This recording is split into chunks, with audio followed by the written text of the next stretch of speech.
Oh yeah, they send you a notification now. Yeah. All right, guys, what's going on? Episode 35, Blacklisted Voice. We're here with Christian Hackett. What's going on, man? Nothing much. Good. About to start a 4-day weekend, so I'm super happy right now. Yeah. Christian, Military life. yeah, 4-day yeah. weekend. You're in the Air Force? Yeah. 6.5 years, I think, next month. Yeah. Are you 20 years? Huh? Are you gonna go all 20?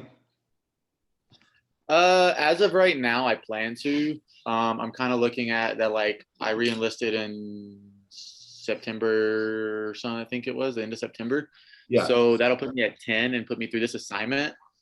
So the plan is at the 10-year mark, so you kind of have to make that like locked in decision, because like you're either at like 10, so like you're either kind of like, okay, I can kind of get out now and do something else, or like if I do any more, it doesn't benefit me not to go 20. Right. So I it's know. like, eh.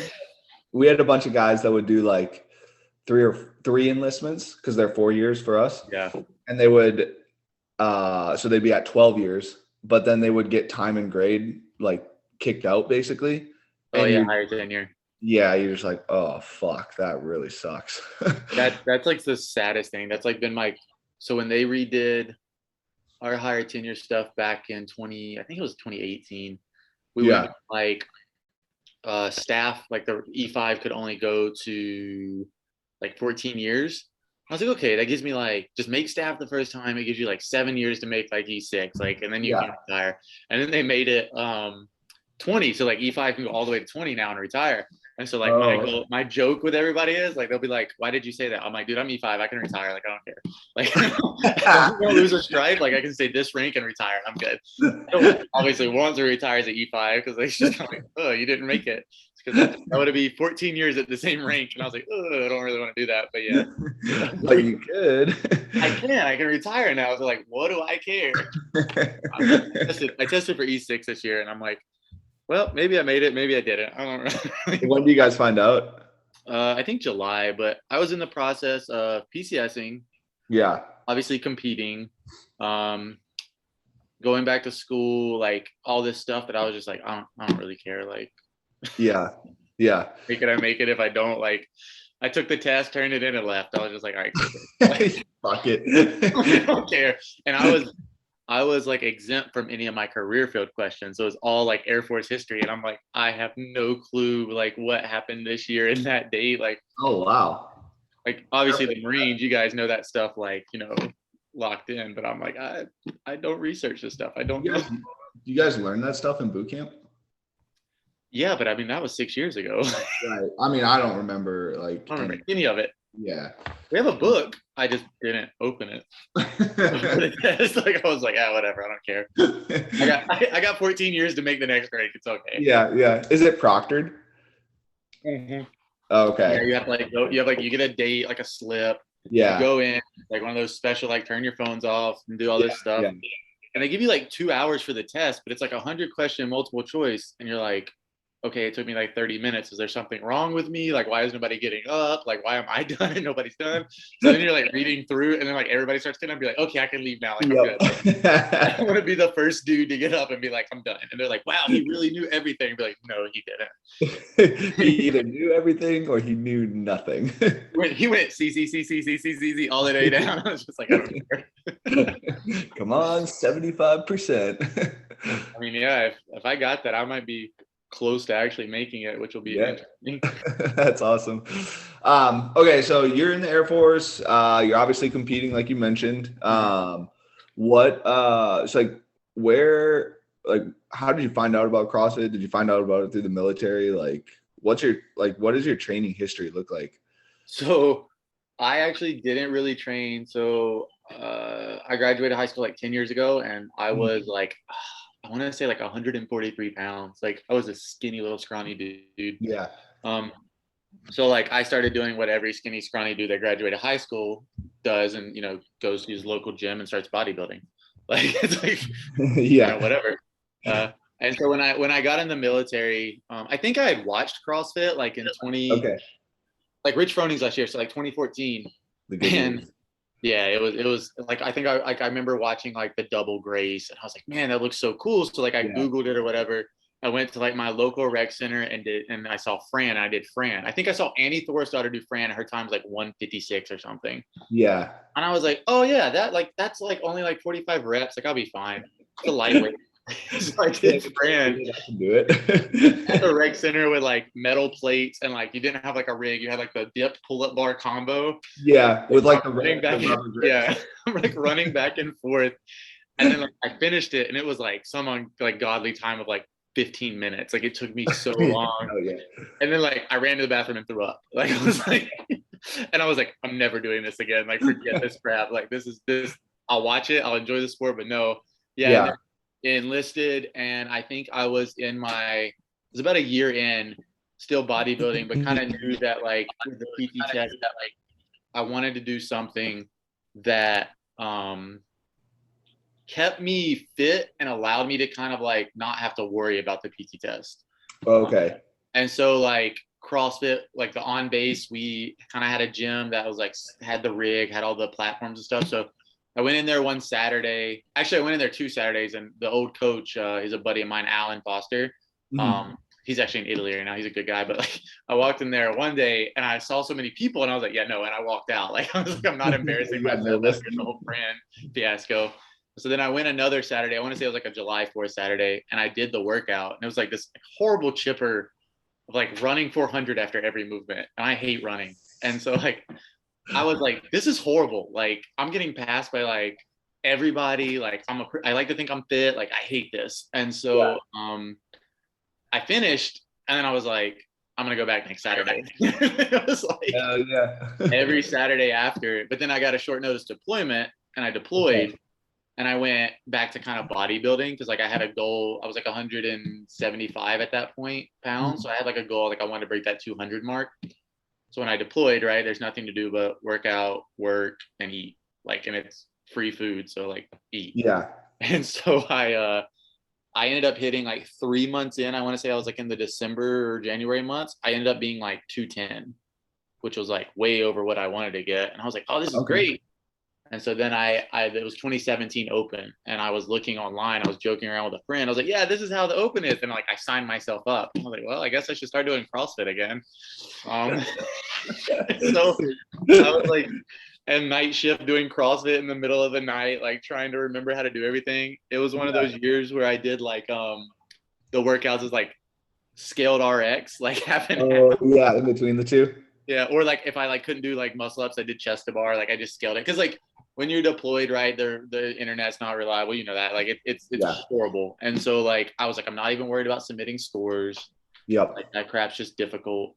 Yep. But yeah, I did the 2017 Open, and I texted the coach Alan, and I was like, yo, I want to do this. Like I want to compete. And he was like, we'll get you ready. And then I got back stateside, and I think I did about another year of doing like a couple classes a week, like afternoon classes or morning classes, and then would bodybuild some still. And then after I did my first WOD guides, I completely stopped with the bodybuilding and went straight like full CrossFit mode. Full CrossFit mode. All I did was CrossFit. And then, you know, everybody's like, oh, that's the CrossFit guy. I'm like, sweet. I'll wear that badge. So WOD guides was your first like live competition? So my first individual, I had done like a partner comp, like a local gym partner comp. Okay, yeah. August. But yeah, WOD Gods was my first individual and RX competition. That kind of like kickstarted me wanting to be like, okay, this is what I want to do. Yeah. And they just do signups, right? Like you just sign up and you're in. So the first year was a qualifier. And that was the year that you did it? Yeah, so I've done it every year. Nice. So the first year was a qualifier. Yeah. And they were horrible. Like they were some rough qualifiers. Like, oh, really? And I think they didn't have enough people. Like people did it and qualified, and then we're like, yeah, I'm not doing the comp. And so like just didn't show up. So like I remember I was signed up for scaled, and I was running through the scaled workouts. And like one of them was like a D ball over shoulder workout. Mm-hmm. But in scaled, you use like a 30-pound med ball. And I was just like flinging it. Like, yeah. I finished the workout. It was like 3 rounds or something per time. And it was supposed to be like a 9-minute time cap. And I was finishing it in like 3 minutes. And I was like, probably shouldn't be in this division. And like I had all the movements. It was just like I wasn't going to be competitive in RX. So like we had that conversation of like, hey, like, should I just do RX? And we decided like, yeah, I think it was a better idea to do RX. And I got dead last. Like I got destroyed, but like, I'm happy I did RX.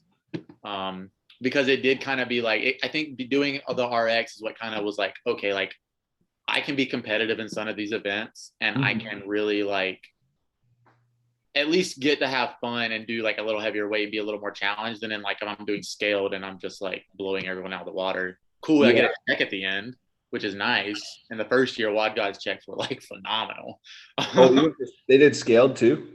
Yeah, the prize purse for like every division first year was like my friend Kelsey, she won the Masters division and I think she got like $1,000.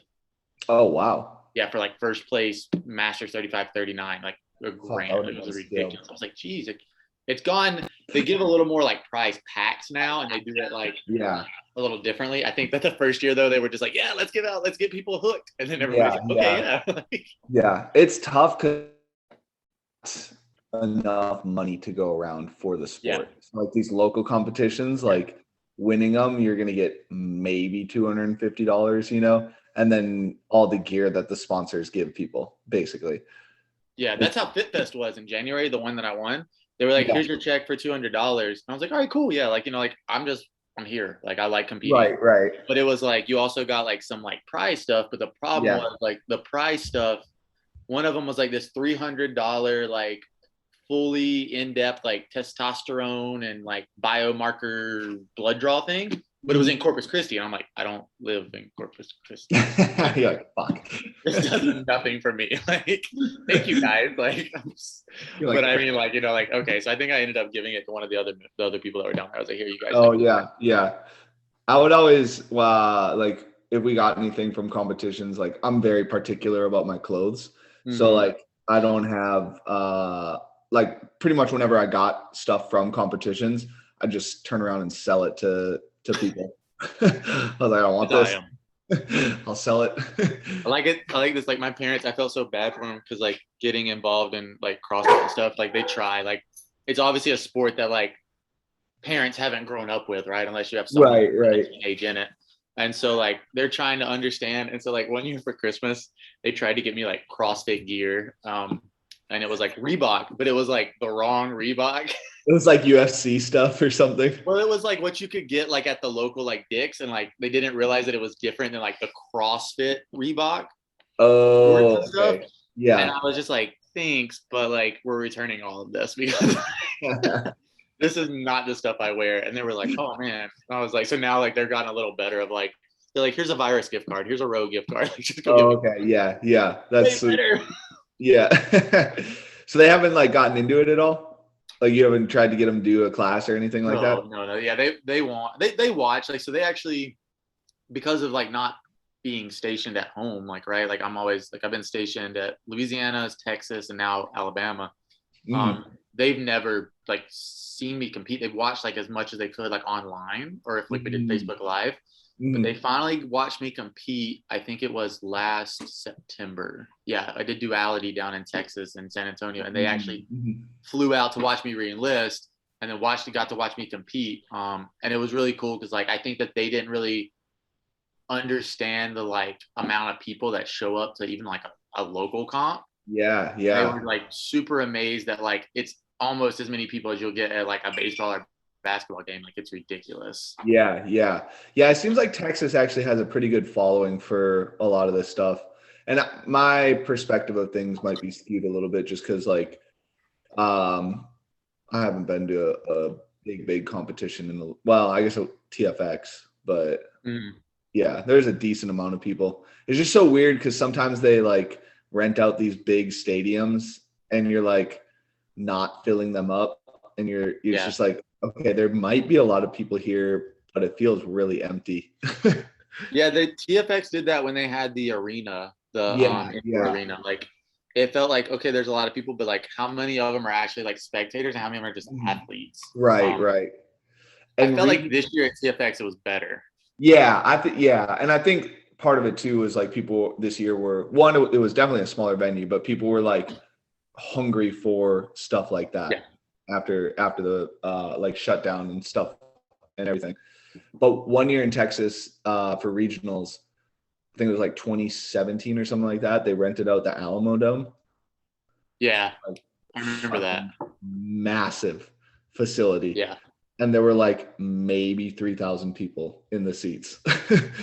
But Like I think that was the whole thing with regionals, right? Is that like they kind of like got rid of regionals because they were like not making as much money as they wanted to off of it. Yeah, I mean they just did dumb shit. Like, why would you rent out that Alamo Dome? And then I think they paid like $1 million to rent out the Brazil's like Olympic Stadium or something stupid like that. Like the next year in the South, they ended up renting out some like ballroom in some like courtyard or hotel or something like that. So it seemed like they probably broke even at that point in time. Mm-hmm.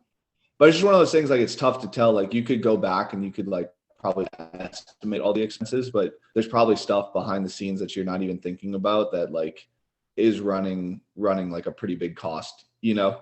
Yeah, I will say Wad Gods, like I've been really impressed with having done like a bunch of different comps, right? And like obviously comps in like multiple states now. Well, I'll do Alabama this year, but yeah, like Wad Gods, these guys like are pretty. They've got it kind of on lock now. Like this was their fourth year, and it runs really smooth. Mm-hmm. Besides obviously complaints about like judging, which I try not to complain when I'm on the floor. I will not argue with my judge. Like if you're like whatever, like I'm gonna do what you say because like you're the one counting my reps. Right. But I did go to them like this year. There was an issue of like them changing like a burpee style.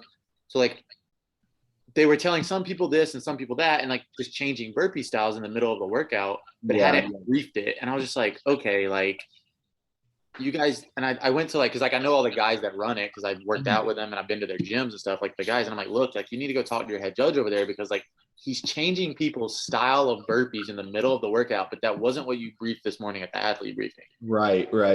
I'm sure there was other people there that had the same complaint. Some of the Blacklisted guys that were like, yo, that was stupid. Yeah.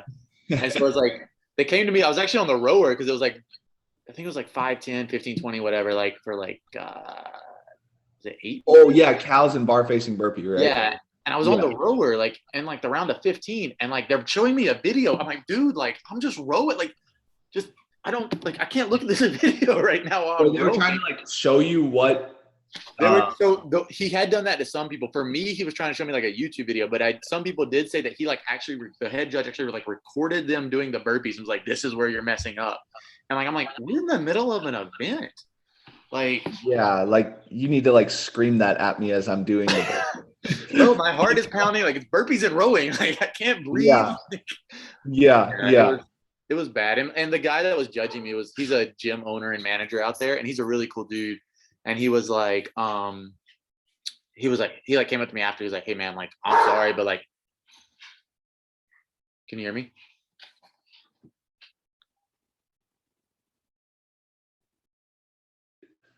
Can you hear me? Yep, we're good now. Sorry. Okay. You were saying rowing. It was rowing and burpees, and they're like trying to show you a video. Yeah, and I was just like, I don't have time for this. Like, and it slowed me down a little bit, but like, I'm not gonna blame that on them. Like, I could have picked up the pace on burpees. Like, I just don't like burpees. Yeah, for sure. But it was like mentally, right? It's like you're in the middle of this event, you've got your pace, like you're like, yeah, I'm crushing this, or I'm doing really well, or I'm at least comfortable. Mm-hmm. And then it's like, hey, change your entire way that you're doing something because we don't like it. And you're like, and like I went to the head judge and was like, "What did you brief this morning?" And he was like, 2-foot takeoff, 2-foot landing, or 2-foot takeoff. And I was like, okay, then why, if I'm doing that, are they like worried about where my feet are placed? Because like I was doing like the like kind of like lateral hop where like you come up diagonally. Mm-hmm. And he was saying that like they couldn't see from like a side view of both my feet taking off. And I was like, doesn't even make sense. So they were like, you have to like step 1 foot up, come together and jump. And I was like, okay, whatever. Like, so they wanted you to step up basically. Yeah. But that wasn't what was briefed. Yeah. And so they talked to me after and they were like, yeah, we talked to him. And like, I think they actually, the next day there was a different head judge on that floor. So I think they might've like removed that dude from head judge. Oh, or like switched him out or something, switch him to a different floor or something. Yeah. It's one of those things, like when you get to live competitions, especially if you're not a known name, Like you have to be so used to doing several different variations of whatever movement you're doing, and like get used to like, okay, this is my normal squat depth for wall balls, but I'm getting no rep down it. I just have to like figure it out and get lower. You know, we had a guy that was happening to one year, and it's just like, it's frustrating, but that's like part of the sport too, is just working with your judge and being like, okay, well, this is annoying, but like it's only an extra inch, or like it slows the movement down a little bit. I just have to figure out how to make it faster, like in the moment. People love to argue with it, and I'm like, why are you spending all this time arguing in the middle of the workout? Like, just do you it. only have 15 minutes to do work, right? Like, just fucking work out. And then, like, yeah, and then figure it out after, you know, right? Because they like if you're in a good standing, like that's kind of the annoying thing, is like there's a lot of politics in the sport. But like if you're in a good standing, like you can get some leniency on if they haven't briefed anything, or if they haven't, like if they're messing up, you know, like you can get some leniency on that, but just figure it out after. Like just do your work and then figure it out after, you know. The second day we had what was that? We had like a 1 rep clean into Isabel, that event. So we cleaned and then we go to Isabel and we started doing Isabel, right? Well, my plate started falling off in Isabel, like on my bar. Off the end of the so they had like stubby bars, and they had like 25, because I think to make it easier for them to change, they had like 25s, like 10s, and like some change plates on there. And so I'm like going right, and like I switched to quick singles, so I'm like dropping it and just grabbing it. Well, like I think I get to like rep like 15, and like my change plates and my stuff falls off. And so like the head judge comes over and he's like loading it as I do a snatch and drop it, he's like sliding the stuff back on. And so like I'm like literally sitting there like down there like waiting to pick it up, and he's like sliding stuff off. I get to like rep like 24, and like the whole side comes off, like every plate. And he's like, I'm so sorry, man. I'm like, dude, just hurry up. And like my friends are yelling at me. They're like, let's go. And I'm like yelling back. I'm like, what do you want me to do? There's no plates. Like they told me after, like, no, we're yelling at him. And I was like, well, I can't tell that. I'm on the floor to see you guys yelling. And so, like I ended up finishing, I think at like 212 or something like that. And the guy, like the head judge, was the one who's right there the whole time. Like, and he was like, we're going to go back and like, we're going to figure out, like, we're going to give you something, like, because that's not your fault. And so they ended up, I felt like I was on track for like a sub 2 Isabel. Damn. I was like happy, like I was booking it, and like I did like 7 unbroken, and then just started just grabbing and going, and I was like, yeah.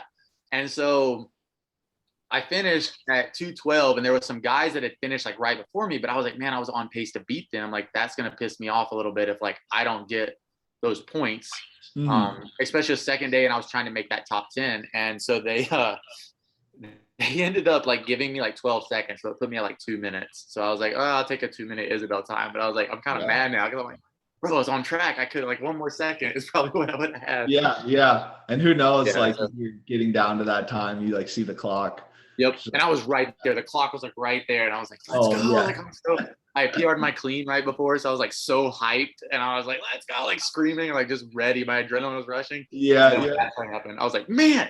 And that judge, he was like, dude, I'm so sorry. I was like, hey, it is what it is, man. Like, we had Axel bar workout in 2015 Granite Games. Like you did like basically like the girl stood in front of you, and then you stood behind the girl, and you like synchroed your shoulder to overhead. I think it was like 15 or 20 reps or something like that. But they didn't have the right clips for the Axel bars. So like you drop it from overhead, and basically like the bar would explode. So like we were doing our shoulder overhead when we were planning on taking a break. So I think we got to like 12 reps or something like that. And then I just dropped it from overhead, and literally like all the plates on one side just like fell off, and there was some change plates on it, and they just like go rolling the other person's lane. And like, I just grabbed everything, like, like put it back on the bar and like re-clipped it in, because I knew we just had one more set. And afterwards, one of the judges comes up, she's like, thank you for doing that. All these other people were just staring at us, waiting for the judge from like another lane to like put their bar back together. Like, it was like, I would have put my bar back together, but like the judges start like frantically like freaking out. It's hilarious. Like if they're already there, like, I'm like, if you're going to do it, cool. But like, they're just like, what do we do? And I'm like, did you Yeah. guys not like figure this out when you put these clips on here and like someone did a snatch? Like you should have ran the event with the equipment. Right. Right. Works. Like, Yeah. Yeah. but I mean, there's just there's like always just little things that you like never know. Like it's like specifically with like team workouts too. Like you can have your best idea of what's going to happen in a workout, and then go and do that workout. And there's always like a little thing, like especially in team workouts, where you're like, oh shit, I don't get as much rest in this, like from this movement to this movement while this person rests. Like the same thing with the competition. You're like, oh shit, these clips don't work with this brand of barbell. Like, you know. It's like always there's just little things that you like can't account for in competition, like, or just like life in general. That's for sure. You just kind of have to roll with the punches. You just have to make it up as you go. That's like I took 2 athletes to Wad Gods this year, and that was like I think like more stressful was like coaching 2 people. Yeah. And like my friend did a team, so like trying to help them out some, and then like competing. But yeah, like it wasn't bad. Like I feel like I balanced it well, and I had one of my athletes, I'd taken her before she went to Fit Fest with me.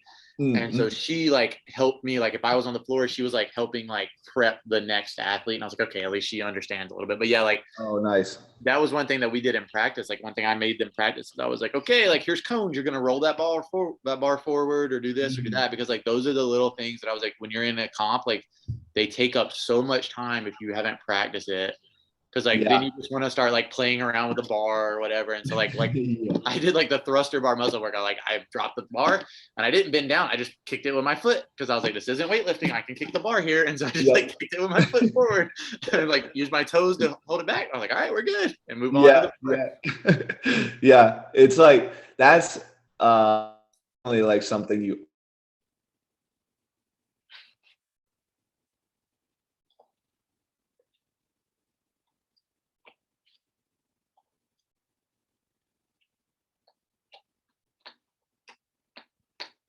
Uh-oh.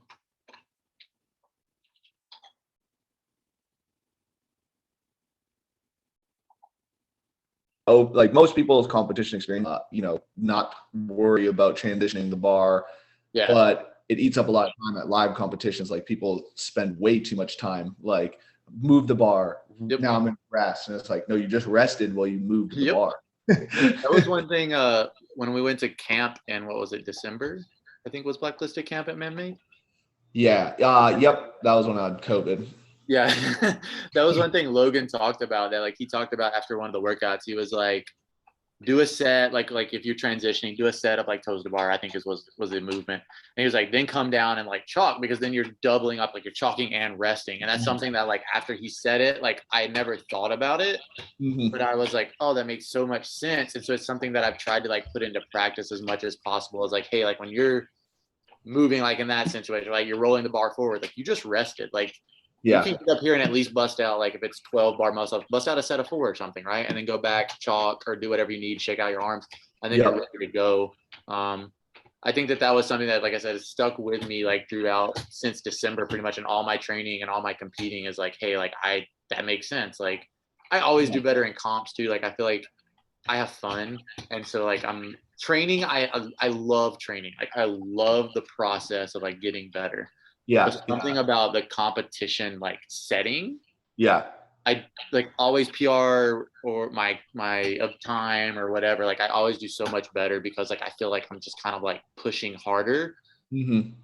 But I mean, like I think I can put myself there in training sometimes. But it's not something I try to do as often, because like then you're at that like red line, like you're gonna die, heart's pounding out of your chest feeling. You end up like me at 28, broken and unable to compete anymore. I don't know. That's how I feel now already. Sometimes I'm like, I always tell everybody when we go to a comp, they're like, when are you going to stop competing? I was like, I'm going to do it till it's not fun anymore. If I come off the floor on my last event or the last day or whatever, and I'm just like, it's not fun, like I'm done. Yeah. It's something I do for fun. Right. And so I always like, as soon as I come off the floor, I'm like take a big breath. And like, the first question is like, was it fun? I'm like, yep, I had fun. Okay, we'll sign up for another one. Like that Echo Bike box step over workout, the last workout at Wad Gods, I questioned whether I wanted to keep doing CrossFit. And I didn't set my seat. Like, so I helped the dude in front of me off the floor because he was like everybody was in pain. Like that was just a painful workout. Yeah. And so I helped the dude off the floor. I was like, hey man, do you need help? And like I helped him up and like he's like wobbling. So I walk him all the way back, like off the floor. And just in my brain, they're like, okay, get to your starting line. I'm like, okay, yeah, I'm ready to go. You know, it's the last event, whatever. Yeah. And I do my 25 box step overs and I drop the dumbbell and I get to the bike. My friends were like right here because I was like in lane 1. And I literally was like, I forgot to set my bike. I was like, I sit at like a 7, 8. And this dude sat at like a 4. Sweet. I was like, and there's a video and my best friend is like, well, you made your bed, time to lie in it. I was like, yeah, you're right. So just like on this bike going, like my legs are burning. Yeah. 2 minutes of biking. So like I see like 15 seconds, I'm tunneling, and I was just like, I'm gonna pass out. Like it's just my legs blowing up. I got off the bike and like stumbled backwards, and then they said I just fell. They were like, you just like literally plopped to my knees, and then like my legs shot out from under me behind me. And I'm just like laying there, and I was like, well, it was a very painful workout. Like, yeah, that's sweet. That's funny. Do you find like you're like directly after you get done with a competition, like you know and like rationalize that it's like it was fun for you, or does it take a little bit of time? Does that make sense? no, I know after. Like well, obviously this year it's been real fun because like I had a first place finish and then a top 10 finish. So like it's like yeah. But nah, usually it's based off of like how did I feel, like right, like I kind of know throughout, like right, because like I like to take each event. I've usually ran all the events in practice. Mm-hmm. So it's like how did I feel? Did I perform better? Did I stick to my game plan, or did I throw it out the window, right, and then just like go balls to wall, and then like you know, I died. Looking at stuff like that, looking at like the competition in that one, like so like Wad Gods, obviously there's a lot of guys that do that one. There's like 30 guys this year. It was the biggest year that I've seen. Yeah.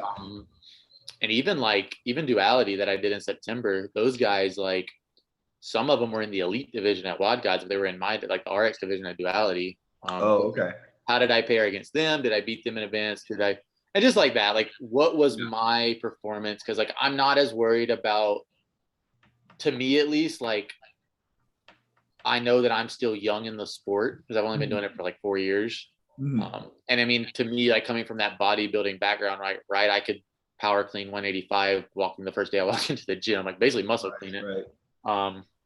But like the gymnastics took time, and like learning how to move my body, like honestly losing some muscle mass to be able to like move correctly. But like I think that like knowing that I'm young, like I use it as or young in the sport, I use it as kind of a my time will come mentality. Okay. Like I keep chipping away, and like am I doing like, because right, so the first year of Wad Gods I was last. The second year I was 11th out of 20th, I think. Yeah. And then maybe it was like 13th out of 20th, something like that. I moved up like some places. And there were like 20 people to both years. The third year I did it as a team. I just had fun with my buddy, my best friend Joey. Okay. And then this year I was like, I'm going back individual. Like, you know, I've been working with obviously with Blacklisted. Like I want to see like where am I at?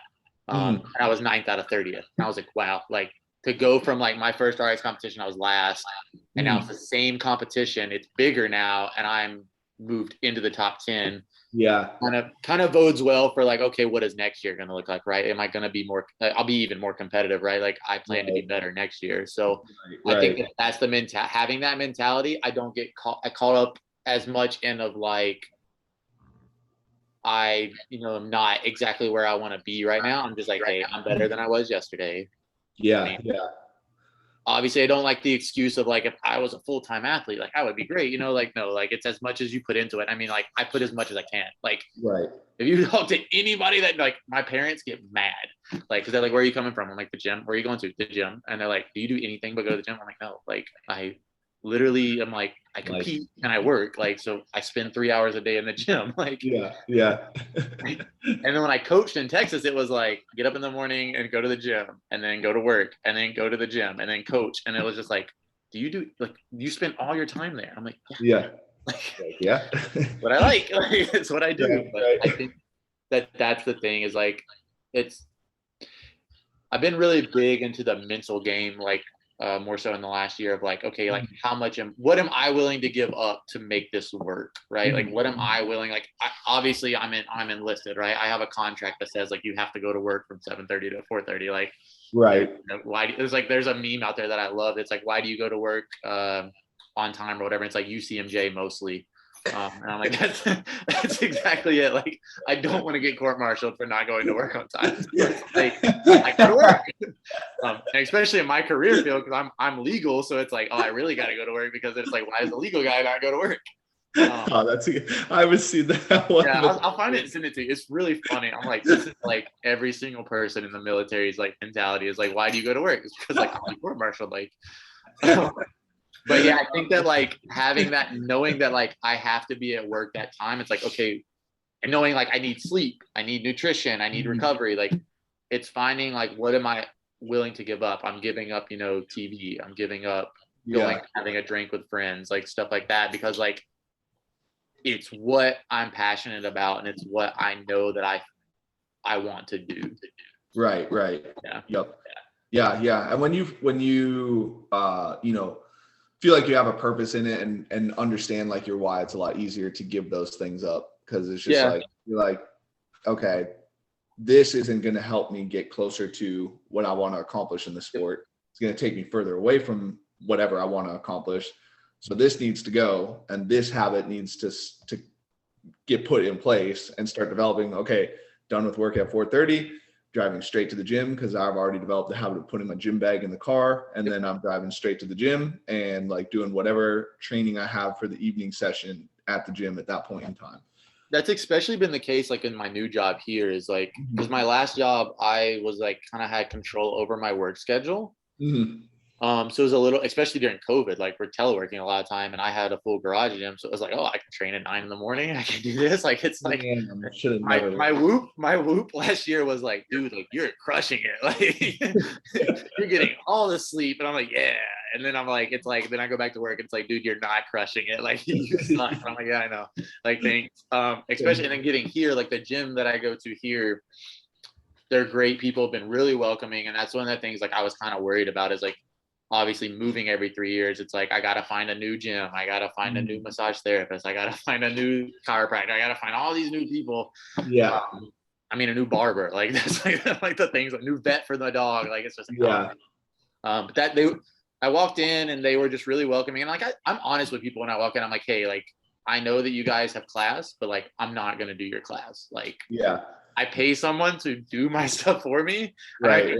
Like if you can't like accommodate that in the sense of like, let me like just be in the back doing my own thing, then like, hey, I'm just sorry, but it's not gonna work out. And like these guys are like, oh yeah, like you can do whatever you want.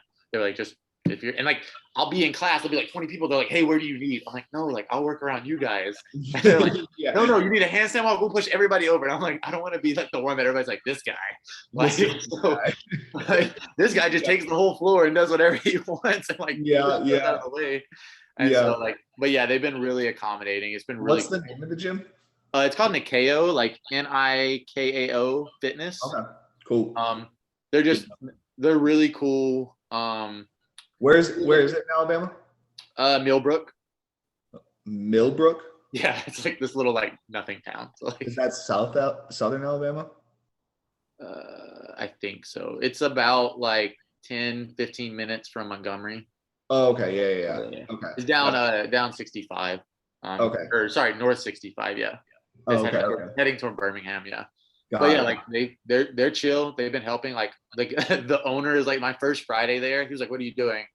And I was like, I think it was like 50 GHD, 40 pistols, 50 GHD, 40 bar facing burpees per time. And he was like, "I'll do it with you." I was like, "Okay, why not?" Sweet. And I like crushed him on the first set of GHDs. And he was like, dude, like, how did you do those so fast? I was like, oh no. And then he like caught me on the pistols, and then we were about even on the second set of GHDs. And then that dude took off on some burpees. Like he's just like over the bar. And I was just like, well, this is where I live now. Like, I'm just gonna survive this workout. And like, I thought my time was good. I was like, hey, I'm happy. Like, but like, he beat me by like a minute and a half. I was like, but it was like cool, because I was like, it's really cool that you jumped in with me, because they follow Mayhem, and I think Mayhem's an awesome program, especially for like affiliates and stuff. Yeah. Like, but yeah, they follow Mayhem, and so it was kind of cool, like to see like we're actually going to do a team comp or a partner comp in August, I think. At Battle of the Mayhem on the Mountain. No, so we're not doing Mayhem on the Mountain. We're going to do Summer Meltdown. It's in Birmingham. Okay.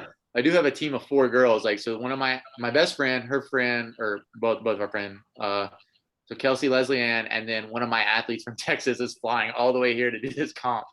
And then another friend of mine, Jordan from Louisiana. Yeah, they're all gonna do Mayhem. Okay, cool. That's sweet.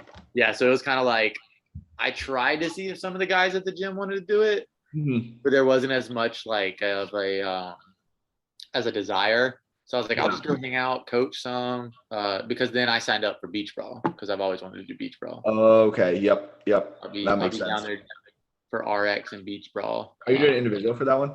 Yeah. Okay. I prefer. I think the way going forward for me is bigger events like Wild Gods, beach brawl. Obviously, if I make a semifinal, God willing, something like that, I'm gonna go individual. If I can do like local, I'll do like partner. Like Okay. Yeah. But the goal is like try and make a semifinal eventually. Eventually, the goal has been for the last couple of years is make the games in some capacity. If you do it when you're a masters athlete, you do it when you're a masters athlete. I always joked with the people in Texas and said I was incubating till I turned 35, and I'm gonna go win the games. Incubate till you're like masters is interesting. It's like a rate of attrition basically. Yeah. It's like I'm just gonna show up and everybody, who is this guy? Like, yeah. It's like if you can just stay consistent. Yeah. Like maybe you might not make it at 35, but like by 55, you're gonna be like easily top 50 if you just stay consistent with training. Well, that's like funny because like I'm from North Carolina, and one of the masters athlete, Will Powell, he's won the games a couple times. Yeah. Okay. That name sounds familiar, but I can't put a face to it. Yeah. So he's a big bodybuilder guy. He's like a pro master bodybuilder too. Okay. My aunt started going to his gym, and he won like the 50 to 55 and the 55 to 60 division, like one each. And then he like got third like one year also. Oh, wow. Okay. So like, yeah, like he does it. But like I went home. So when I go home, I usually go to his gym. But when I went home the other year, I think it was 2019, I like worked out against him. And I was just so like, I'm like, dude, he's like almost 60. It's like, yeah, it's crazy. 26. And I'm like, I can't keep up with him. Like, I can outlift him, but like I can't keep up with him like in a workout.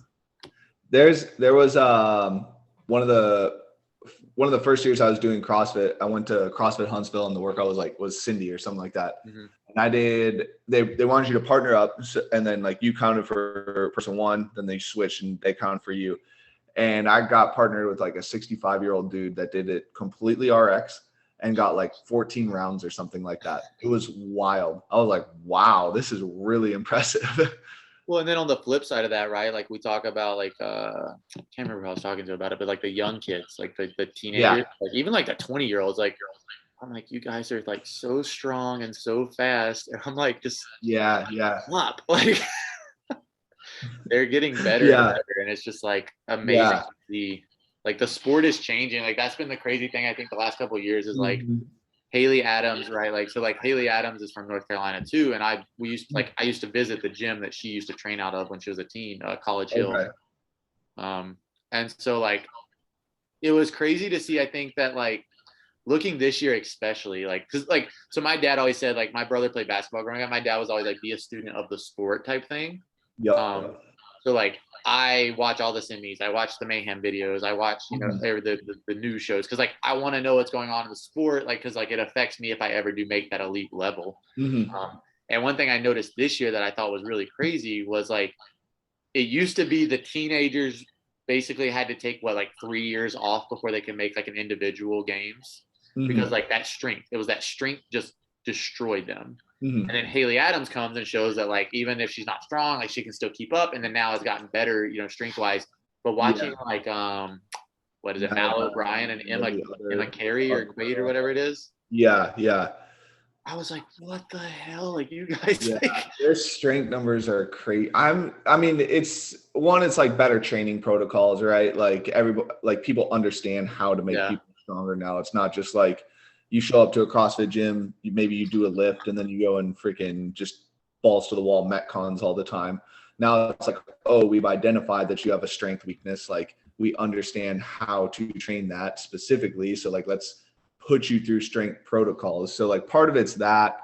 I'm just I'm like, yeah, the sport's evolved, but like I'm very curious to see what happens to like the teenagers specifically, like as they start to age up into the bracket. longevity. Yeah, like right now, Haley Adams is the only one that's really transitioned from Yep. team to competitive, and almost everybody else is like gone. Like they're done. Yeah, that's one thing I was thinking of too. And like when I was driving back from home last weekend, and I was listening to like all the like Talking Elite Fitness stuff and all those podcasts. And that's one thing I'm interested to see is the fact that they're training at this higher level and this like increased percentage and like these higher level protocols. How is that going to affect your longevity in the sport, right? Because like Haley Adams, like right, like she kind of accepted like I'm not going to win the strength event, like right. I could win this event or I could win that event or like traditional CrossFit workouts I'm going to be good at, right? Mm-hmm. Whereas like I feel like if you come in and you're like I'm going to win all these events, I'm going to be good at everything, like you're kind of front loading, whereas like you're not having that gradual increase in the sport and just accepting it, and you're just kind of like beating your body down from the start. And like I don't think that's going to give them super good longevity. Yeah, you're beating your body down, and like there's a podcast with Max Aida. I can't remember what the name of their podcast is. But they brought in a like Eastern European block like lifter that had like podiumed in 2012 or 2016 or something like that. And he was talking about how we don't want our team division to be only weightlifters. Like we want them doing other sports until they hit 18, because like, let's say they weightlift and they get like really intense into weightlifting. Well, at age 16, your ceiling's here. And if they're tapping that ceiling at age 16, it's not going to go anywhere when they get to age 18. But if they start playing other sports and they stay relatively low below their ceiling threshold, now their ceiling starts raising because they're playing other sports, gaining other attributes of fitness. And then when they hit 18 to 20, they can start to creep up. They spend 5-6 years creeping up to that ceiling. And now at 26, you're peaked and ready to like crush on the international stage. But like if you touch that ceiling too quickly at a young age, like you don't have anywhere to go after that. And like the rest of the sport will just start passing you by because they see what you're capable of, and they're just going to pass you by as they age, you know? Well, the burnout's got to be kind of high too, right? Because like I know like a 2-3 day comp, like it takes a lot out of you. Like well, there's another study done by Tudor de Bapa, or I can't remember. He's from South Africa, but he wrote a textbook called Periodization, and in there he uses a study that Sweden did that they followed tennis players basically from age 12 or something like that on. And they found that the individuals that specialized in tennis prior to the age of 15 only had good junior careers, and their career basically ended at juniors. But those that specialized after the age of 15 went on to compete at a very high level later on in their tennis career, like a higher international level. So it's like that age, according to that study, like the age 15 is kind of like that cutoff for specialization. But which probably I would assume it's probably because too, like, right, like, and I mean, obviously at 15 you're not done growing, but like you're mature, a little more matured, right? So like your risk of specific injuries is probably decreased. Yeah, there's probably like an injury component to it. Yeah. That's what I would, and that's the same thing, like, right, like if you're 17, 18, like, right, you're not done growing, like your risk of injury is probably a little bit lower than if you're 12 and like you're still like everything's still maturing. Right. Or like maybe you're perfect size for tennis at 12, and all of a sudden you go to spurt up 7 feet, and you have no lateral movement whatsoever. Like, I think there's like a multitude of factors that come into play, like motivation, life experience, like income can even come into play. Like, do your parents have enough to like fund you to do your sport? You know, Yeah. there's probably a lot of different factors that come into play, but yeah, it's just like like injury. Yeah, injury too. But it's just like, if you look at a lot of like even football players nowadays, like a lot of them, I think like Kyle Pitts was drafted like number 4 in the draft this year. And he was man, I hope I'm remembering this correctly, but he was a basketball player pretty much until he started playing football in college, I think. Yeah. And it's just like, it'll be interesting to see what type of career he has. But I think, I think Tony Gonzalez was like that. I think Jimmy Graham was like that. It's like a lot of these dudes are just like play other sports and then they switch to another sport, but they have a lot of carryover from the sport they were playing that comes into effect when they go to play their actual sport, if that makes sense. Yeah, it's got to be a tough decision though. Like I know, like playing, like my brother played baseball and basketball through like middle school, but then he made that decision to switch to basketball. Yeah. Like I always thought it was crazy, like the people that went through high school, like lettered in 3 sports, whatever, and then like got a degree or like a scholarship for like one of the sports. I'm like, what made you pick that sport though, right? Because like you did all 3. Like, what is I don't know, like the mental like state that you were in to be like, I played baseball, basketball, and soccer, but I decided to go on a soccer scholarship. Like, did they have scholarships for all 3 too, or? No, like most people would only get it for one, but like, and I guess that could be a determining factor, but like, right, like you're essentially like giving up those other 2 sports because like when you go to college to play, like that's a full-time like job almost, like to play sport. Right. Like what made you decide that? Like why didn't you hold out for a baseball scholarship or hold out for another? So it's just something I've always been like interested in. And it's something like, I love like the mental side of things, like why people think the way they do and stuff like that. It's super unique. Like everyone has a different, perspective on things. Yeah. Like growing up to life experience and stuff like that. It's pretty fun to like talk and learn about people. Yeah. It's something I always like push my athletes back in Texas to do is like, hey, like explain this, or like, there was like people that like, it would get on my nerves. Cause like when I first started coaching there, so I coached there for like 2 years. And when I first started coaching, like there was people that like, I would give them a cue or I would say, hey, let's go up, 5 pounds. And like the next week, like they'd be back doing the same thing. I'm like, hey, like we just talked about this last week. Like, let's try to, move your legs out for this squat. And then they would do it like that day. And then the next week go back to it. And I learned really fast that like, you have to get into the mind of the athletes and the mind of especially like if you're coaching group class, like the minds of the members to be like, you 3 over here, like, right. Like, as long as you're not injuring yourself, like, cool. That's it. You 2 over here, you actually want to get better and add. So I'm going to put more energy into giving you cues and then just have my focus on making sure these people like don't injure themselves. Right. Yeah. And I think when I finally had that mental kind of like breakthrough, I'm like, oh, this is a lot more fun now because I'm not like stressing out that I'm giving this dude a cue. And we go through it every week and he won't fix his squat stance. Like, like, and like, I had one guy that I straight up asked him, or like he would row when we ran. And I don't know why, like it irks me so much when people row instead of run. Cause I'm like, it's not the same. Like, yeah. Like the biker, I think is a better replacement, but like, I'm like, it's still not the same.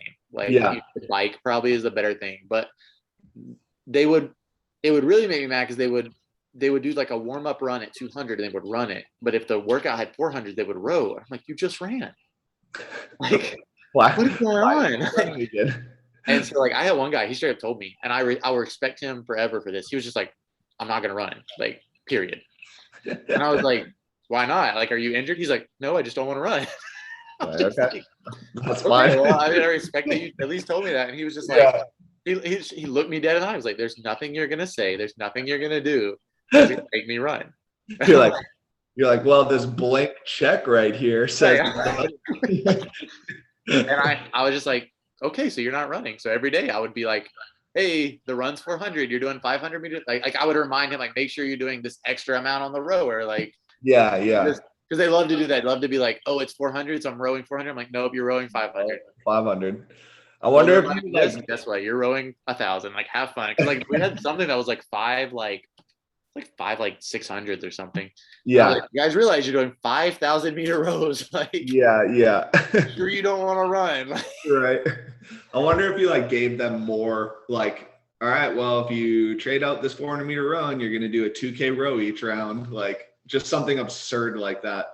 That's what I would try to, or I would do that with double unders. Like, cause like when I learned double unders, like that same coach, Allen, I got back and I couldn't do double unders. And he's like, he'd be at the whiteboard. He'd be like, okay, so today we're doing like 100 double under buy-in, like deadlifts, bar muscle ups, and then like a 500-meter row.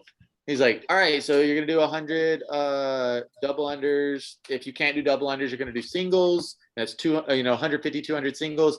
Except for Christian. Christian, you're gonna do 100 double unders if it takes you the entire time cap. And I was like, what? And he was like, because like I love deadlifts and I like bar muscle ups. Yeah. Like, yep. He was like, you want to compete? You're gonna learn how to do double unders. And so like I would literally spend the 20-minute AMRAP doing double unders, and I would be pissed.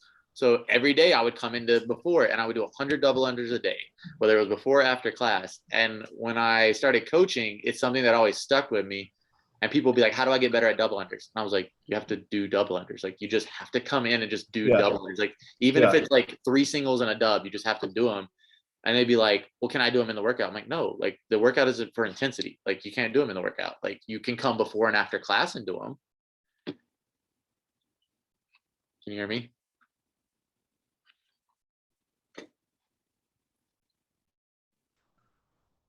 See you there? Yep, there we go. Yeah, it's back. Yeah. So you're just doing double unders nonstop then? Just all the time.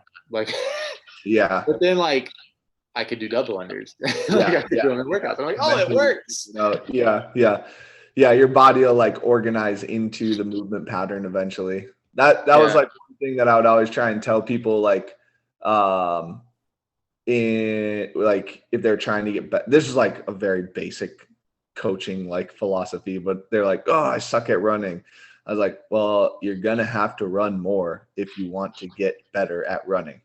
It's like that's like the most basic thing, is just like straight volume, but it works. Like, you'll get better at running if you go run more, I was running today and they were like, why are you running? I was like, because I suck at running. And like Logan programmed running. Like, I'm gonna run. Like like it's like 90 degrees out. I'm like, I'm gonna run. Like, it's what it is. Like, I gotta run again on Saturday and then Murph's on Monday. So I'm just gonna be doing a lot of running, but I'm like, I'm gonna run. Yeah. Like, I know that I suck at it. And that was the thing. I think that like, so like I did my own programming for like the year before I signed up with you guys. And like, I really enjoyed it because like I got to see like how disturbing my mind can get when it comes to workouts.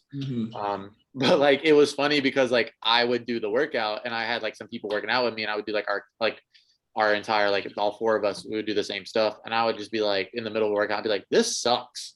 And I was like, well, I can't complain because I programmed this. So like, but I learned about like movement patterns and what pairs well together and what doesn't. And then like Ben Smith, I'd read something where like he talked about like sometimes like you should program stuff that doesn't go together.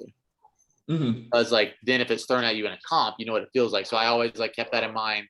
But I think like looking back, like I tried to be like, I programmed burpees like twice a week because I hated burpees, and I programmed running like once a week because I hated running. But then like when I made that, like I went to BCS and Logan and Grant dusted the floor with everybody. I remember calling him like the week after, and like I talked it over with a guy that was kind of helping me coach and stuff and like running the gym. I was like, what do you think? And he's like, if you want to level up in the sport, like you have to get a coach. Like it's just kind of like the thing that you need, because like you're trying as much as you can to be unbiased in your training, but you're always going to be biased. Like even if you're programming stuff you hate, you're still going to put stuff in there you love to make yourself feel better. Yeah. You really should be doing stuff you hate all the time. Yeah. Like every day. Is it in the format, like doing the stuff that you hate, is it in the format that you need to work on it in? Like, and that's been the biggest change, is like I wasn't doing it in the right format. I was just doing it. Right.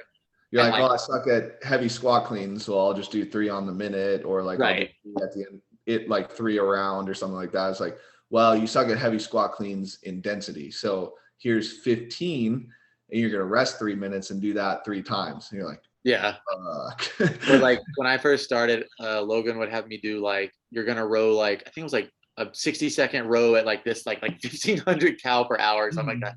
I'm like, what? Like, and then it was like, and then do like, I think one of the ones was like, do like 3 squat cleans or something like that. Start at like a weight and then build each round, do like 4 sets. But then like I learned real quick that like next week it was like, okay, now start at the weight that you ended at, and you have to go like 5 pounds heavier. And I was like, oh, this sucks. Like, like I like cleans, and like this sucks. Like I was like dying. And like the only thing that we did when we started was, I think he doesn't let me deadlift anymore, because like I pulled so like my max deadlift's like 505, and I pulled for like a clean grip like 475. Like, so we did like a mini, like not a mini cycle, we did like a cycle of deadlifts, clean grip and RDLs. And I did like some RDLs at like 405, and like I was like, yeah. And we did the 50 for time, like the first week is like the 50 at 315 for time, in sets of 5 or whatever. And I did it, I think, in like 5.5 minutes. And he was like, man, that's a good time. I was like, oh yeah, you know, like this is the only thing I'm good at is deadlifting. And so like we retested it, like that was like September. We retested it in December, and it was funny because the gym I went to in Texas was outside. So like it had like that, like that video stuff, you can tell it's like open. Yeah. And so it was like 26 degrees, and I had to do like a max like in December. It was like, yeah, it was like 26 degrees out. I'm like in like full bundled up, and it was like a max. It's cold in Texas this year. Yeah, it was bad. It was like a max clean grip deadlift, and then you went into like the 50 for time. And so I did the max clean grip, and like I did a hook grip, and like I couldn't feel my thumbs. So I was like, oh my gosh. And I pulled like 475. I was like, I'm happy, I'm done, cool. And then I did the 50 for time, and like I didn't know what to expect. I was just kind of like, hey, let's just go. And I did it in like sub 5. Like I did it like 4 something. Okay. And I was like, I couldn't feel my hands after, like in the middle of the workout, my hands were like locked in. And so like I went over to the heater, and I'm like unfreezing them. I don't think I've deadlifted since then. I think Logan was like, okay, we don't have to worry about you deadlifting. It's okay. Yeah. I was like, no, but we do a lot of snatching because I'm really bad at snatch. Yeah.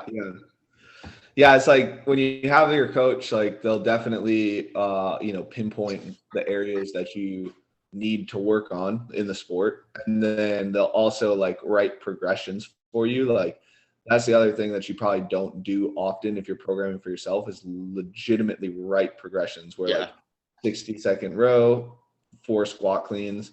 And then the next week you start at that weight that you finished at last week and hit that for all sets. Like that's a progression. And then you can run the progression in a different way after that. Like, so it's like I'm writing for myself right now. And I fucking hate it because I just do whatever I feel like in the day. But I feel like you try to talk yourself out of it whenever you're doing like your own stuff, because you're like, like I can put this on another day. Like it's okay. But like when I look at my true coach, like I told Logan this I think in December, because I was like, I hate seeing like red X's. Like, and like I would literally like be like, okay, I'll move this to tomorrow. I didn't get to a day, I'll move it to tomorrow. And I was just like, I'll do it tomorrow. I'll do it on rest day or something. Because like I cannot stand the red X's in True Coach. It drives me nuts. That's actually something that we as an organization need to get better at with people. Like I think we do it, like our athletes do a really good job of like putting in the work and like doing work.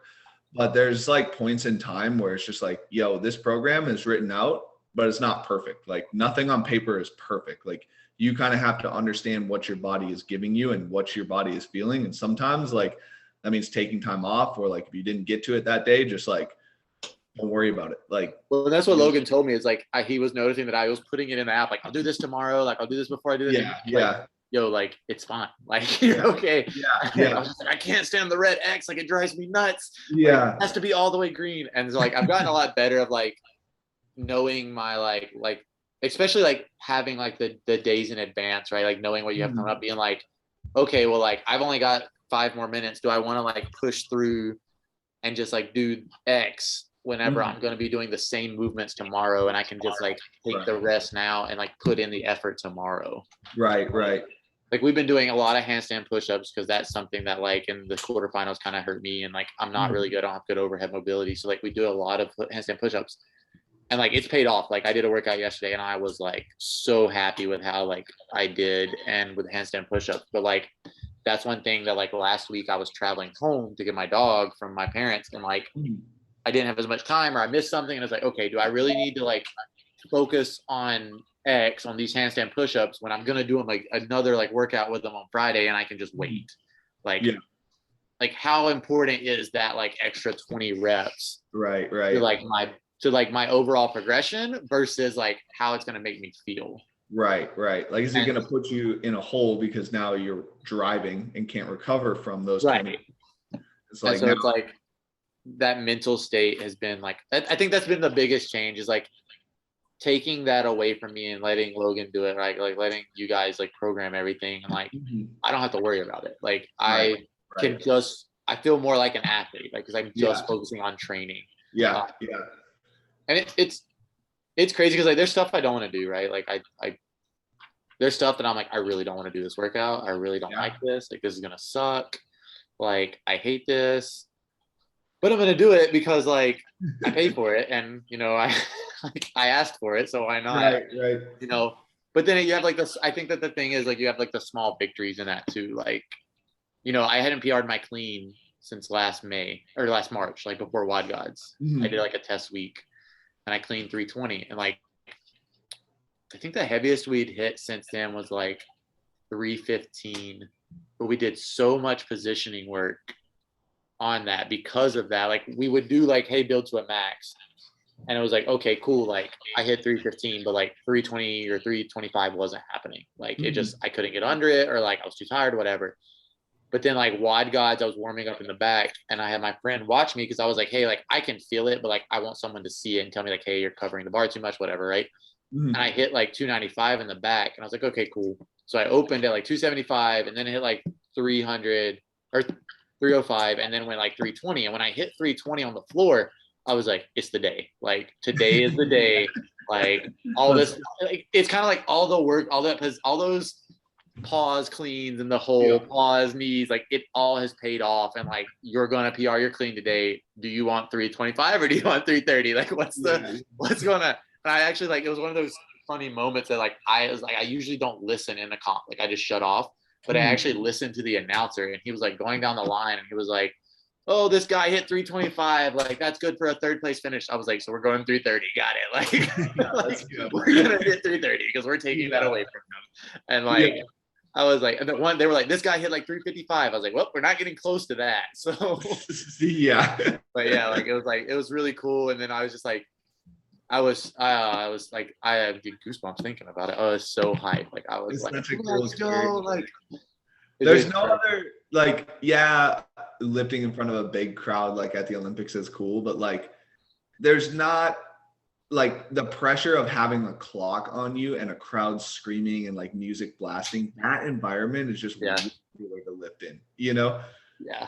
Well, and I did before, so like I think it was 2019. I don't remember what year it is now with all this it's like quarantine stuff. But in 2019, I did like some weightlifting meets, like specifically like slowed down, focused on like lifting and doing meets. And I enjoyed them, like, but I think that actually really helped me in the competition setting because you're in the corral, like you're warming up in the back, then you go to the corral. Then we were like shuffled to the floor and you waited. And then we got on the floor and like we're standing there and they're like, oh, we're ahead of time. We're just going to give you guys more time. And I'm like, dude, let us lift.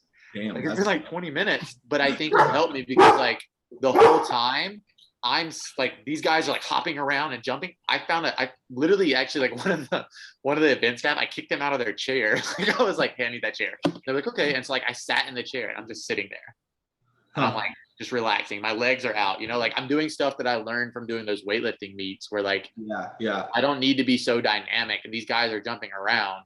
And then like, after I cleaned, like we had like a minute rest. Like I went and sat in a chair before we did Isabel. Like I was like, you guys have never done weightlifting meets because the weightlifting meets, like nobody's jumping around. Everybody's sitting still. Like it's so slow. Yeah. It's interesting though. Cause like if I were to like not continually amp myself up, like it's a like you kind of turn a dial, right? Like maybe like in your situation, it would have been like at a 1 or a 2, but you're like still like kind of focused in. And then when you actually do get to start lifting the barbell, it's like you turn it up to a 9 or a 10, right?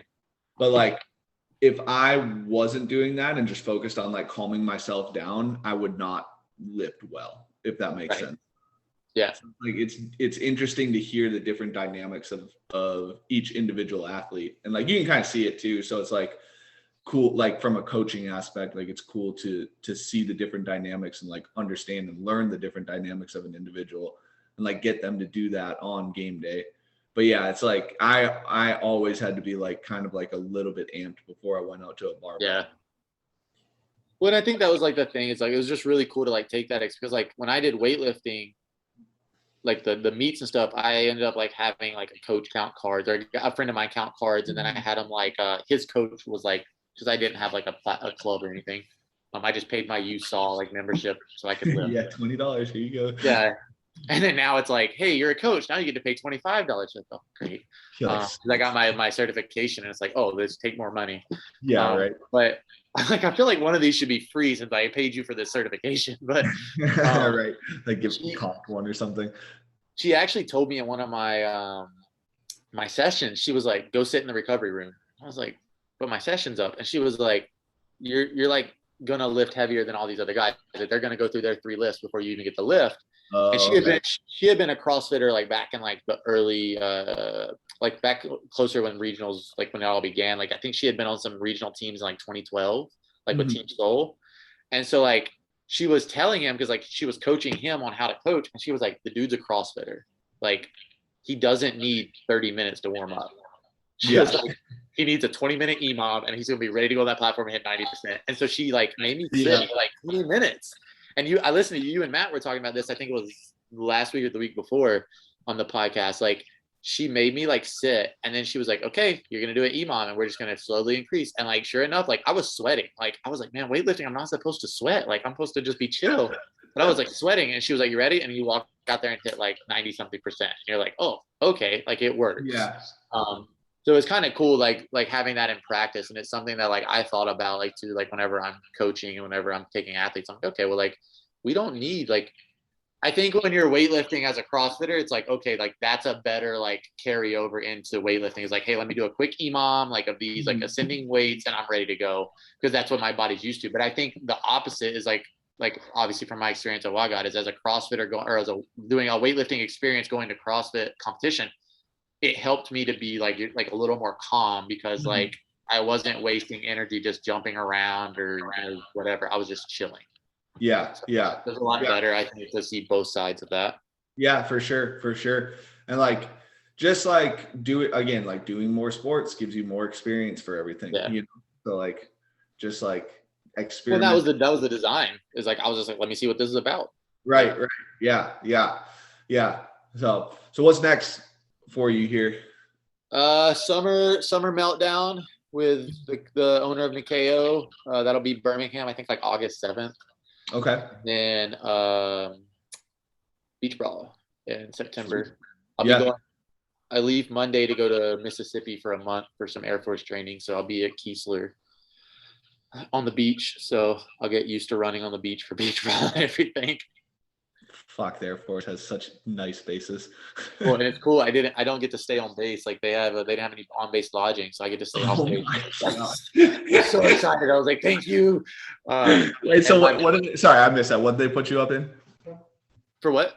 What did they put you up in? So they didn't have on base lodging. So like if they don't have on base, like you have to go off base, because like I still have to go to the course. And so yeah, they're putting me on. I get to go to off base lodging, and like it's cool because like my brother enlisted last July, and I haven't seen him since, and he's there like for his schooling. So like I'll get to see him. So that's kind of cool. What does off base lodging look like? Is that like a hotel? Like room? a hotel, yeah, just like a hotel that'll give you the government rate. Sweet. But I mean, Keesler's like right on the water, and I'm like, yes. Like I haven't been to the beach since like I enlisted. I think like 24. Yeah.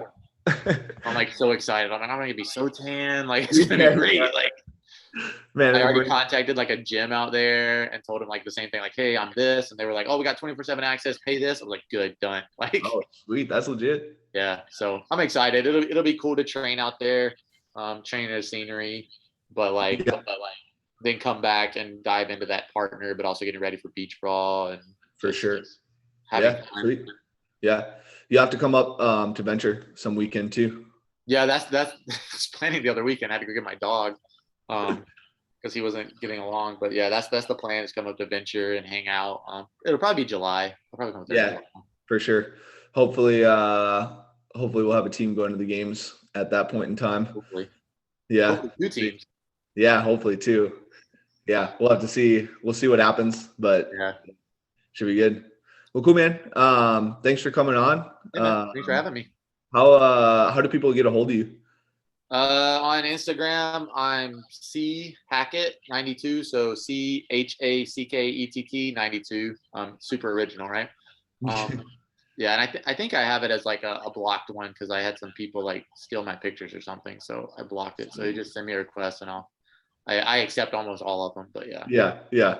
So any legal issues, you guys can contact Christian.